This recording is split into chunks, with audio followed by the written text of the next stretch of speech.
जय श्री राधे। पूज्य श्री सद्गुरुदेव भगवान के चरणों में प्रणाम।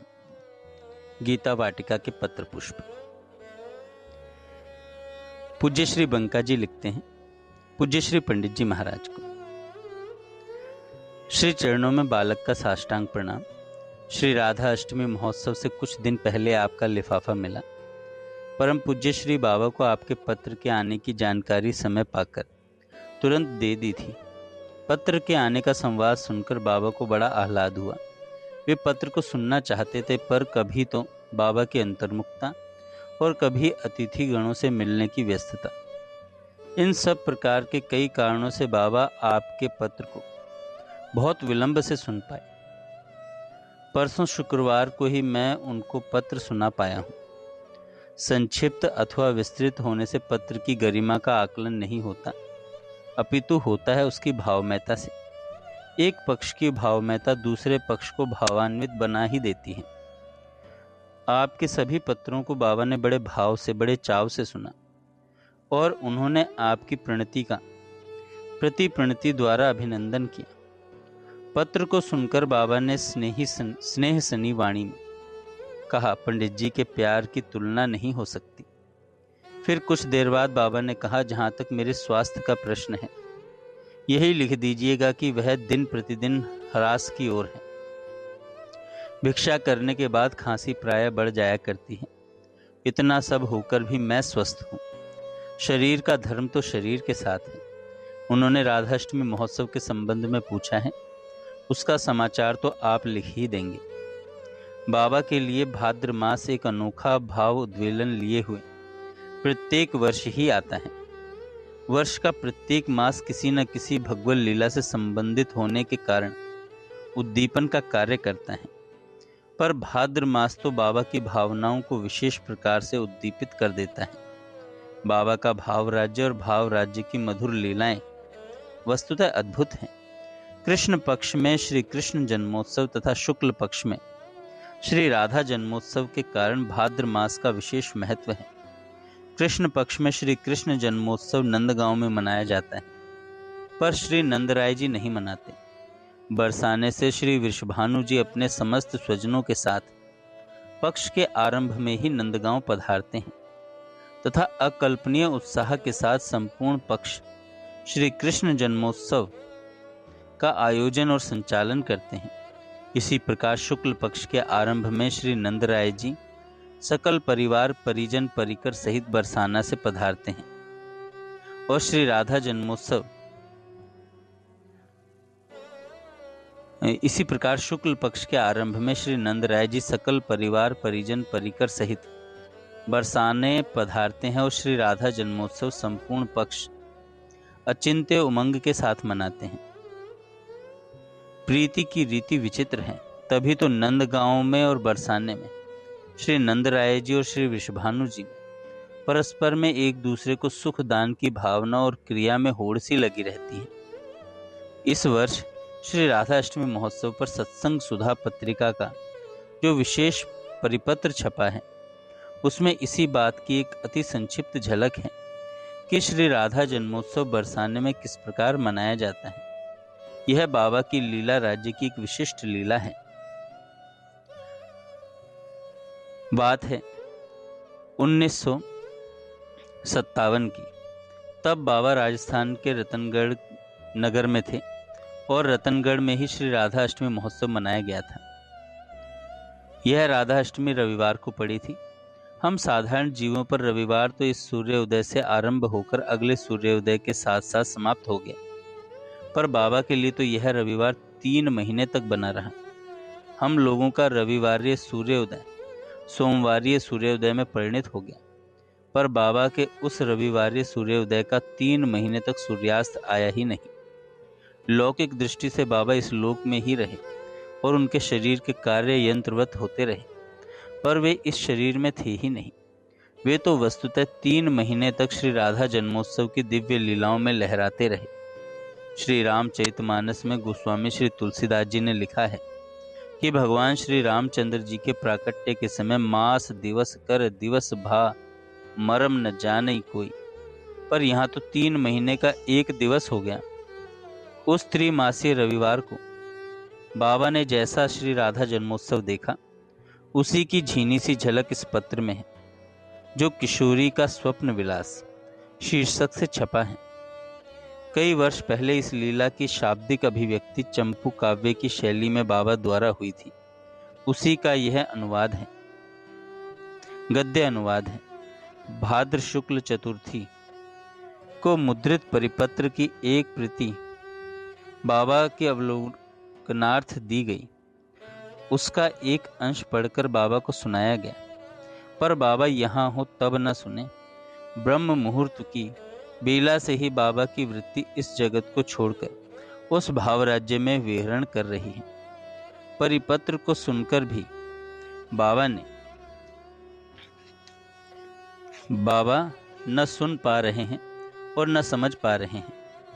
यह भी कैसी अंतर्मुखता है कि अपने भाव राज्य की स्वलिखित वस्तु को भी समझने में असमर्थता है। गीता वाटिका के कई बालक बाबा को प्रातःकाल पुष्प भेंट किया करते हैं, कोई परिक्रमा के समय, कोई परिक्रमा के पहले, कोई कभी। बहन विमला का छोटा लड़का कमल नयन अपने घर की छोटी सी फुलवारी में से गुलाब के 10-12 फूल डलिया में रखकर लाया करता है बाबा को देने के लिए। कमल नयन आज चतुर्थी तिथि को भी डलिया में फूल लिए पूज्य बाबा के समक्ष खड़ा है, पर बाबा समझ नहीं पा रहे हैं कि यह बालक मेरे सामने क्यों खड़ा है।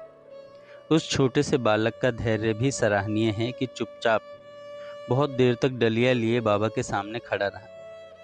काफ़ी समय के बाद जब बाबा की अंतर्मुखता में कुछ शिथिलता आई, तब बाबा ने उन पुष्पों को स्वीकार किया। जब जब श्री राधाष्टमी महोत्सव आता है, बाबा की वृत्ति इस लौकिक धरातल को छोड़ने लग जाती है। प्रत्येक वर्ष की श्री राधाष्टमी महोत्सव का प्रभाव बाबा पर विचित्र ही रहा करता है। प्रत्येक वर्ष की भांति इस वर्ष भी गीता वाटिका में शहनाई वादन, प्रभात फेरी, हरिनाम संकीर्तन, गिरिराज परिक्रमा, देवी देव अर्चन, बधाई गायन, रात्रि जागरण, दधी करदम, रासलीला आदि अनेक प्रकार के कार्यक्रमों द्वारा श्री राधा अष्टमी महोत्सव उत्साहपूर्वक मनाया गया। हाँ, एक बात पूज्य श्री भाई जी और बाबा के अंतरंग जनों को खटकती थी। साधारण दर्शक गण के मन में तो इस प्रकार की कोई रेखा भी नहीं उभरी होगी। जन साधारण के विशाल समुदाय को यही लग रहा होगा कि जैसे प्रत्येक वर्ष उत्सव मनाया जाता है, उसी प्रकार, उसी उत्साह और उसी उल्लास के साथ इस वर्ष भी मनाया जा रहा है। पर अंतरंग जनों को यह बात बार बार खटकती थी, भीतर ही भीतर चुभती थी कि इस बार वृंदावन से श्री महाराज जी तथा ठाकुर घनश्याम जी नहीं आए। श्री राधा अष्टमी महोत्सव पर गोरखपुर आने के नियम का अखंड निर्वाह विगत 20 वर्षों से ठाकुर जी के द्वारा होता रहा है, अतः कम से कम ठाकुर जी को तो आना ही चाहिए था।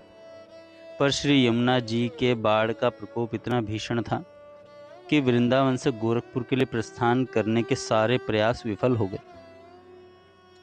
भाद्र शुक्ल अष्टमी नवमी को गीता वाटिका में श्री राधा अष्टमी महोत्सव भली भांति संपन्न हो गया और उत्सव के 12-13 दिन बाद कल शनिवार 23/9/78 को गोरखपुर पहुंचे श्री महाराज जी। साथ में श्री ठाकुर जी आदि भी हैं। श्री महाराज जी के पधारने पर 2 संतों के सम्मेलन का वह दृश्य भी अद्भुत भावमय। अब भीड़ नहीं है। बाबा की वास स्थली के आसपास कोलाहल शून्य, जन शून्य, प्रशांत वातावरण है। यह वातावरण वृक्षों और पौधों की हरियाली से बड़ा सुंदर लग रहा है। बाबा हाथ जोड़े हुए खड़े हैं स्वागत करने के लिए। श्री महाराज जी को समीप आते देखकर बाबा के नेत्रों में परम प्रसन्नता छा जाती है। श्री बाबा चाहते हैं कि एक पद आगे बढ़कर अति पास आए हुए श्री महाराज जी के हाथों को अपने हाथों में ले लूं, पर ज्यों ही श्री महाराज जी ने भूमि पर माथा टेककर प्रणाम किया, बाबा ने भी भूमि पर माथा टेककर प्रणाम किया। दोनों संतों के मस्तक भूमि पर टिके हुए हैं और इस छवि को हम लोग बड़ी देर तक देखते रहे। बाद में बाबा ने ही श्री महाराज जी को उठाया तथा उनके हाथ पकड़े पकड़े अपने आसन तक ले गए। श्री महाराज जी को एक ऊंचे आसन पर बैठाकर बाबा अपने आसन पर विराजे। दो संतों के आमने सामने बैठने का यह दृश्य भी कितना भावपूर्ण था। कोई कुछ भी नहीं बोल पा रहा है। श्री महाराज जी भी कभी बाबा की हथेलियों को अपनी हथेलियों में ले लेते हैं और कभी श्री महाराज जी की हथेलियां करबद्ध मुद्रा में हो जाती हैं। रह रहकर श्री महाराज जी अपने उत्तरीय छोर से नेत्रों की नासिका की आर्द्रता को पोंछ रहे हैं। भावोद्रेक के कारण बाबा की मुखाकृति भी कुछ और ही प्रकार की हो गई है। चाह करके भी परस्पर में संभाषण संभव नहीं हो पा रहा है। बहुत देर बाद मंद एवं अस्पष्ट स्वर में बाबा ने अपने पास ही बैठे हुए ठाकुर जी से पूछा, श्री महाराज जी का स्वास्थ्य कैसा है? श्री ठाकुर जी ने यही कहा, इस समय कोई परेशानी नहीं है। कुछ क्षण बाद श्री महाराज जी की ओर उन्मुख होकर बाबा ने कहा, मेरी राधाष्टमी तो आज मनाई जा रही। कल्पनातीत आत्मीयता से अति संसिक्त इन शब्दों को सुनकर श्री महाराज जी के भाव उमड़ चले। सभी उपस्थित लोग बह पड़े। आंतरिक विफलता के किंचित शमित होने पर थोड़ी देर बाद बाबा ने फिर कहा, आप जानते हैं मैं राधा अष्टमी पांडाल में 8 वर्षों से नहीं जाता। इस वर्ष श्री राधा अष्टमी का उत्सव पांडाल में मनाया जा रहा था, पर मैं तो अपनी इसी एकांत स्थान पर इसी आसन पर बैठे बैठे आपका ध्यान कर रहा था। इतना सुनकर गदगद वाणी में श्री महाराज जी ने कहा, हम अपनी बात भी क्या बताएं। तन तो अवश्य श्री वृंदावन धाम में था, पर मन तो इसी स्थान पर आपके पास था। रह करके आपका ध्यान हो रहा था कि आप ऐसे विराज रहे होंगे, आप इस प्रकार बोल रहे होंगे, आप इस प्रकार लोगों से मिल रहे होंगे। कुछ देर बाद ठाकुर जी ने बताया, श्री महाराज जी हम लोगों को पता ही नहीं चलने दिया कि उन्हें अधिक ज्वर है। गोली खा कर ज्वर को दबाते छिपाते रहे। 2 दिन तक यही स्थिति बनी रही। सतत प्रयास होता रहा कि किस प्रकार बात बन जाए। हम लोग गोरखपुर बाबा के पास पहुंच जाएं। महाराज जी तो यहाँ तक सोचने लग गए थे कि बाढ़ पीड़ितों की रक्षा के लिए सरकार की ओर से हेलीकॉप्टर आया करता है। शायद कोई हेलीकॉप्टर आ जाए, उसके द्वारा शायद हम लोग गोरखपुर पहुंचा दिए जाएं। 2 दिन का अथक प्रयास जब विफल हो गया, तब श्री महाराज जी ने कहा कि जरा थर्मामीटर देना। थर्मामीटर लगाने से ज्ञात हुआ महाराज जी को 102 डिग्री बुखार है।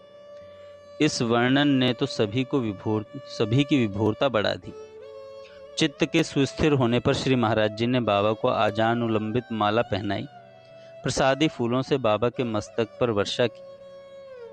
श्री बांके बिहारी की प्रसादी माला तथा प्रसादी फूल श्री महाराज जी अपने साथ लाए थे।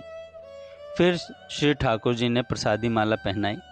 उन्हीं अवशिष्ट प्रसादी फूलों से बाबा ने श्री महाराज जी का पुष्पार्चन किया।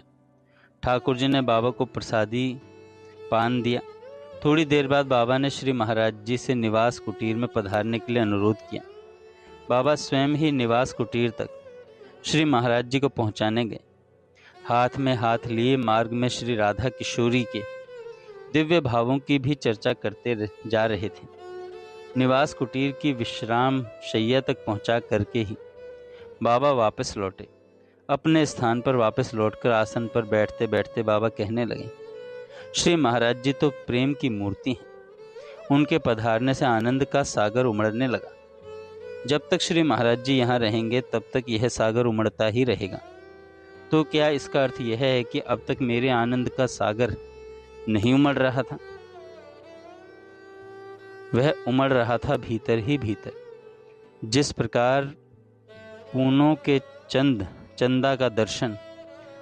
चंदा का दर्शन सागर को उद्वेलित कर देता है, उसी प्रकार मेरे आनंद का सागर अब केवल भीतर ही नहीं, व्यक्त स्तर पर भी लहराता रहेगा। और बाबा ने यथार्थ ही कहा। परिकर सहित श्री महाराज जी के शुभागमन से गीता वाटिका के वातावरण में उल्लास परिव्याप्त है। यहाँ की बहनों एवं बंधुओं के प्रणाम आप स्वीकार करें। तत्रस्थ आत्मीय जनों को सादर प्रणाम। भगवान श्री गिरिराज जी को सब भक्ति प्रणाम। जय श्री राधे।